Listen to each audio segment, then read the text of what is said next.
Përshëndetje dhe mirë se vini në edicionin Sportiv Arena. Edhe sonte do t'jemi së bashku për të shpalosur të rejat e futbollit vendor dhe po ashtu sportit ndërkombëtar. E sonte do t'a nisi me interviste në studio ku të ftuar e kam një futbollist shumë karizmatik të vala Superligës së Kosovës së futboll. I themi mirë mbrëma futbollistit të Trepçës, Samir Saidi. Samir, mirë se vjen në studion e Arenës.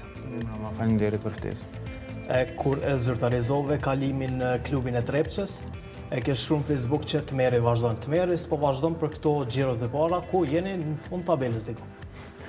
Po të them drejtën, kjo tabelë nuk është reale në bazë të asaj që kemi tregu në fush.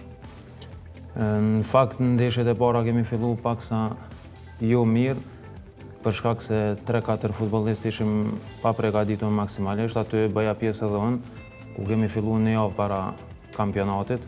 Por këto 2-3 ndeshjet e fundit kemi tregu që jemi ngritje sipër, edhe si ekip edhe ne si individ, që të kemi nisë me vonesë.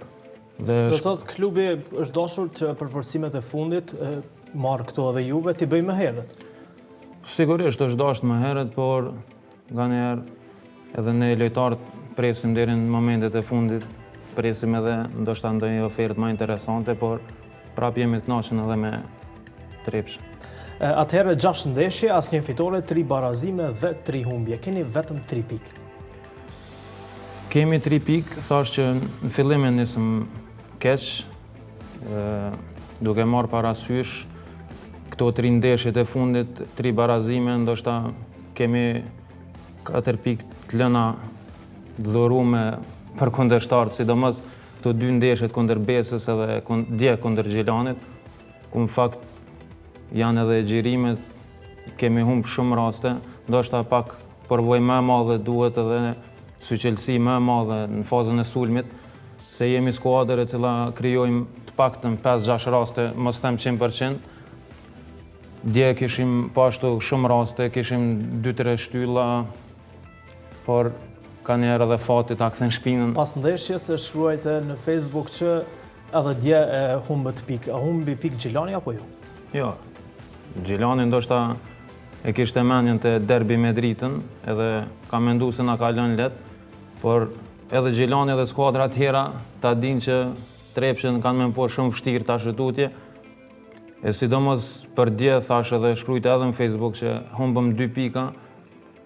U bazova në atë që ka tregu në fush, tash ndoshta është dhe tepër, po mendoj që rezultati real do të ishte 0-4. Ndoshta një gol, është i tepruar. Golin e nderit, ndoshta edhe doja kishim lënë Gjilanit, por ka njerë thash fati edhe ta kthen shpinën. Trajneri Arblon Morina në fakt i Gjilanit pas ndeshjes se ka përmend një penallti. Një penallti nuk e di për cilën situatë ka pas fjalën, por po mendoj që referimi ishte shumë korrekt, ashtu si di ta bëj Besford Kosumi, nuk ishte diçka dyshimt aty. Nuk e di çfarë rasti ka pas të pastër diçka Gjilani, përkundër rasteve tona, po them prap. Sigurisht edhe trajneri ndoshta ka pas dyshimet e tij, ndoshta edhe kanë qenë edhe të sigurt që do ta mposhnin Trepçën, por mendoj që kanë qenë të kënaqur edhe me një barazim pas ndeshjes. Atëherë një ndeshje më herët tha keni pas për ballë ekipin e Besës. Pas ndeshjes Ganisidiu thotë që Trepçë është dashur të shënoj 4 apo 5 herë në portën e Besës. Sigurisht edhe trajneri i Besës e ka po dhe ka thënë atë që kemi tregu në fush. Thash edhe më herët që këto 2-3 xhirët e fundit kemi ngritje, edhe ngritje cilësisë në lojë. Me Besën ishim duke avancu 1-0, humbëm penalti, humbëm shumë raste. Po them, jemi befasu ma shumë se Besa prej fillimit kampionatit ka qenë ndër pretendentët kryesor për titull. Jam i befasu me dhonë pse ka kaq pak. Nuk jam pak pikë, por në bazë të lojtarëve që ka, do është ketë shumë pika ma shumë, sikur se edhe Feronikulli, sigurisht. Atëherë pikërisht Feronikulli që e përmende është kundërshtari i radhës juaj ndeshja luajtur të mërkurën në stadiumin Adem Jashari.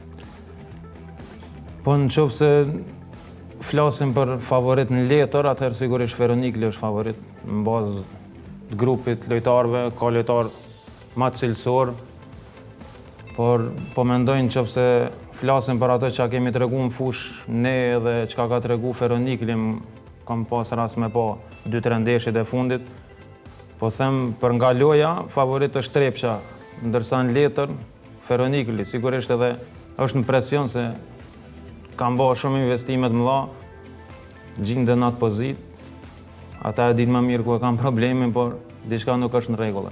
E ke parë me siguri dhe ndeshjen e kaluar me Prishtinën, andaj aty bazohesh që ju keni formë më të mirë se Feronikli? Po edhe këtë ndeshje kemi pa dhe nuk kemi pa shumë pak futboll cilësor kemi pa. Nuk i takon dy skuadra, pse që është Feronikli edhe Prishtina, nuk kemi pas një aksion ndërthurur ashtu siç duhet, nuk e di ku është problemi, prapë po them, po hasim në një sezon ku po luhet futbolli më defanziv që mbaj mend në Superligën tonë, futboll pa ide, them ashtu, nuk e di. Edhe Trepça ka problem finalizimin e rasteve, edhe pse krijon raste. Po Trepça ka problem finalizim të rasteve, se në fazën ofanzive kemi lojtar 3, thash. Mirë po Trepça nuk mund të krahasohet për momentin me Feroniklin edhe Prishtinën. Po flas në bazë strukturës lojtarëve që kanë. Me loj, thash, jemi më mirë se ndoshta se shumica prej skuadrave tjera të Superligës, edhe këto që janë pretendent për titull. Por edhe Trepça do të kthehet, besoj, shumë shpejt. Trepça një tradicionalisht si skuadër që luan shumë mirë vendes, ka marrë gjithmonë më së shumti pikë pikërisht në Mitrovicë, ndërsa këtë edicion po ndodhe kundërta prej 3 pikëve, vetëm një e keni marrë në Mitrovicë, ndërsa 2 si mysafir. Presioni shikuesve duan gjithsesi fitoren apo çfarë? Po nuk mendoj ashtu. Mendoj që te Trepça këtë sezon po flas, është problemi kryesor ka qenë, thash edhe më herët, që 3-4 lojtarë apo përforcime kemi nis me vonesë përgatitjet, aty ishte, do të thotë, problemi kryesor, them ashtu, ndërsa këto 2-3 xhirot e fundit po vrehet që jemi edhe më kompakt edhe më i lidhur si grup, edhe kemi edhe lojën më të mirë se që ishte më herët, dhe prapë po them që Trepçës i duhet një fitore për mos ta ndalë më askush. Atëherë, logjikisht këto ekipet që janë në vendet e fundit të renditjes, edhe pse shumë herët luftojnë për të mbijetuar. I cili është objektivi i vërtet i Trepçës? Do të luftoni për mbijetesë apo do të tentoni të shmangni më herët kësaj zone së kuqe? Po sigurisht sa më herët që është e mundur dalim nga ajo pozitë që gjendemi aktualisht është më mirë. Pastaj me ngritjen në tabelë sigurisht rriten edhe apetitet.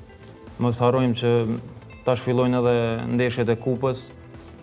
Është janari afër, ndoshta nuk do. Mund të jetë edhe kjo një objektiv dytësor i Trepçës?